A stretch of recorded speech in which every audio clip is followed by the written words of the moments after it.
திருச்செந்தூர் கோயிலை நோக்கி சீறி பாய்ந்து வந்த கடல் அலைகள். கடலே பல கிலோமீட்டர் பின்வாங்கி ஓடுது. இது எப்படி சாத்தியம்? அறிவியலா, அதிசயமா, இல்ல இதற்கு பின்னாடி மறைஞ்சிருக்க ரகசியம் என்ன? எல்லாரும் எப்படி இருக்கீங்க? நல்லா இருக்கீங்களா? நல்லாவே இருப்போம். Think positive, B A positive. வணக்கம் மக்களே. வசதியா வாழணும்லாம் ஆசை இல்லைங்க, வசதியா சில பேர் மறுபடி வாழ்ந்து காட்டணும் தான் ஆசை. நான் உங்கள் பிரசாத். இன்னைக்கு டேவிட் பிரசாத்ல நாம பார்க்க போறது உலகத்தையே அதிர வச்ச திருச்செந்தூர் கடலின் அந்த உண்மை முகம். வாங்க வீடியோக்குள்ள போகலாம். திருச்செந்தூர் சுவாமி அதிசயம். 2004 டிசம்பர் 26 சுனாமி வந்தப்போ எல்லா ஊர்லயும் கடல் அலை அடிச்சிட்டு வந்துச்சு. பெரிய அழிவை ஏற்படுத்துனுச்சு. ஆனா நம்ம திருச்செந்தூர் முருகர் கோயில மட்டும் ஒரு பெரிய அதிசயம் நடந்துச்சு. அது என்னன்னு பார்க்கலாமா? அன்னைக்கு காலையில ஒரு 10 மணி இருக்கும். திடீர்னு கடல் தண்ணி எல்லாம் பின்னாடி போக ஆரம்பிச்சது. எவ்வளவு தூரத்துக்கு தெரியுமா? 1 கிலோமீட்டர் தூரத்துக்கு தண்ணி எல்லாம் உள்ள போச்சு. தண்ணிக்குள்ள மறைஞ்சிருந்த பாறைகள், பள்ளம் எல்லாம் வெளியே தெரிஞ்சது. பாக்குறதுக்கு கடல் இருந்த இடம் ஒரு பெரிய கிரவுண்டு மாதிரி ஆயிடுச்சு. மத்த ஊர்ல எல்லாம் தண்ணி உள்ள போயிட்டு வேகமா திரும்பி வந்து ஊருக்குள்ள புகுந்துச்சு.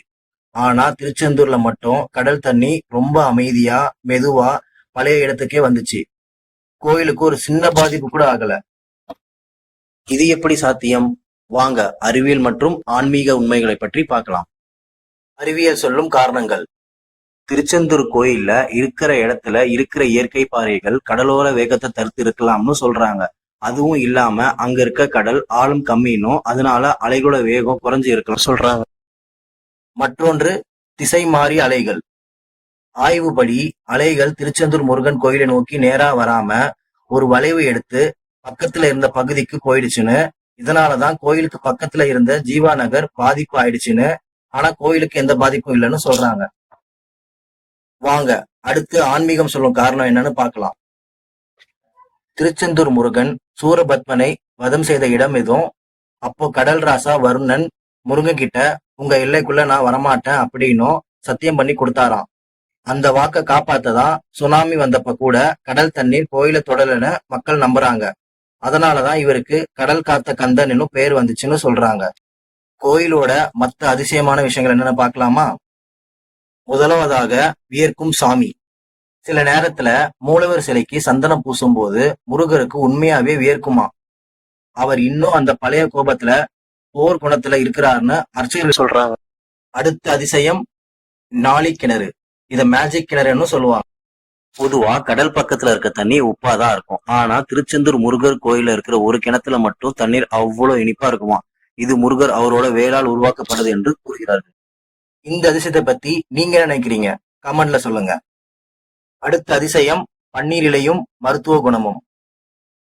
திருச்செந்தூர் முருகர் கோயில்ல கொடுக்கிற பன்னீர் இலை விபூதிக்கு ஒரு ஸ்பெஷல் உண்டு. இதுல 12 நரம்புகள் இருக்கும்.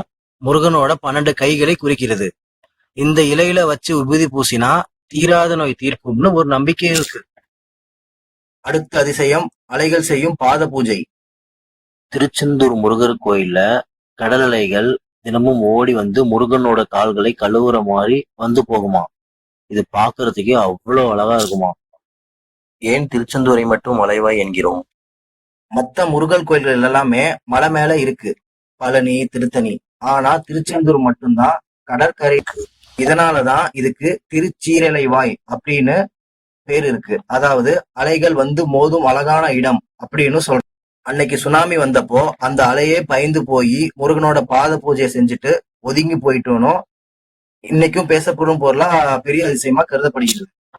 அடுத்து மர்மமான ஓம் சத்தம். திருச்செந்தூர் முருகன் கோயிலோட பிரகாசத்துல சில இடங்களில் அமைதியா நின்னு கவனிச்சா கடலோர அலைகள் ஓசையில் இருந்து ஓம் அப்படின்ற ஓசை மெல்லியதா கேட்கும்னு பல பேர் சொல்றாங்க. அது அந்த இடத்துல அதிர்வலைகள் இல்லாம வைப்ரேஷன் அப்படின்னு நம்பப்படுகிறது. இந்த 6 படி முருகன் போட்டோல எத்தனை வித்தியாசம் இருக்குன்னு மறக்காம கமெண்ட் பண்ணுங்க. தங்க சிலை திரும்பி வந்த கதை. கட்சிக்காரர்கள் செய்த சம்பவம் என்னன்னு பார்க்கலாமா? 1646 டச்சுக்காரர்கள் திருச்செந்தூர் கோயில சூறையாடிட்டு முருகனோட 50 சிலையை எடுத்துட்டு கப்பல்ல கிளம்பிட்டாங்க. நடுக்கடல்ல போனப்ப திடீர்னு பயங்கரமான புயல் அடித்தது. முருகனோட சிலைகள் கொண்டு போறதுனாலதான் சாமி கண்ணை குத்த போறதானோ பயந்து போய் சிலைய அப்படியே கடல்ல போட்ட. உடனே புயலும் நின்னு போச்சு. அப்புறம் வாடாமலை பிள்ளை அப்படிங்கிற பக்தரோட கனவுல முருகன் வந்து கடல்ல ஒரு இடத்துல எலுமிச்சம்பழம் மிதக்கும்.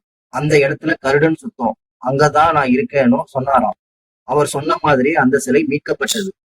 முடிவு: தீமையை அழித்த முருகன் இன்னும் தன்னை நம்பும் பக்தர்களையும் தனது கோயில்களை இயற்கை சீற்றங்களில் இருந்து காத்து வருகிறார் என்பது மக்களின் அசைக்க முடியாத நம்பிக்கை. மொத்தத்துல சொல்ல போனா, எந்த ஆபத்து வந்தாலும் முருகன் தன்னோட கோயிலையும் நம்பி வர பக்தர்களையும் காப்பாத்துவார் அப்படின்றதுக்கு இந்த சுனாமி ஒரு பெரிய சாட்சி. இந்த அதிசயங்களை பத்தி நீங்க என்ன நினைக்கிறீங்க? மறக்காம கமெண்ட் செக்ஷன்ல கமெண்ட் பண்ணிட்டு போயிடுங்க. வெற்றிவேல் முருகனுக்கு அரோகரா. இந்த மாதிரி சுவாரஸ்யமான தகவல்களுக்கு மறக்காம நம்ம டேவிட் பிரசாத்துக்கு சப்ஸ்கிரைப் பண்ணுங்க. Think positive, B A positive. நல்லா இருப்போம், நல்லதே நடக்கும். பாய்.